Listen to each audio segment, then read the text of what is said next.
খেলো না লোকের ভিড়ের জন্য। না অত বড় ব্যাঙ ও খেতে পারবে না তো। এর একটুখানি গাল না।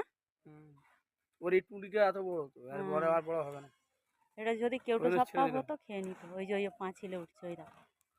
ও এরম সাইজ ব্যাঙ হলে ধরে নিত খাবার করে। হ্যাঁ, বড় বাচ্চা চওড়ায় বড় না। বাচ্চা ব্যাঙগুলো হতো। ওই ওই ওই পাঁচিলে শোবে, ওই পাঁচিলে গিয়ে শোবে, লম্বা হচ্ছে পড়বে। ও ও ওখানে রেগুলার ও দেখছে আবার বলছে শম্ভুদা আমার নামে কি বলছো গো তুমি, আমার গলা সরু। ওই চলে যাচ্ছে মানে ওই হ্যাঁ। পাঁচিল বিয়ে ওইখানে পাঁচিলে চলে যাবে। হুম। ডেইলি বসে ওখানটা, আমি দেখি ওখানে গাছে ওখানে বসে গিয়ে। কি বড় আর মোটা দেখো, হুম। ঘাটা কালো। ওই তো যাচ্ছে পাঁচিল দিয়ে, দেখা যাবে না ঘাসের কালার থাক করে। সারা দিন ও চলে যাবে, নিজেই চলে যাবে। এখানে আরো সাপ আছে তাই না? হুম।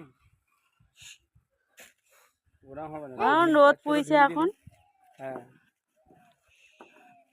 বাবা রে, পালি চলো মা পালি চলো, এখানে সাপ আছে, আসবে না একদম, ঠিক আছে। ও আবার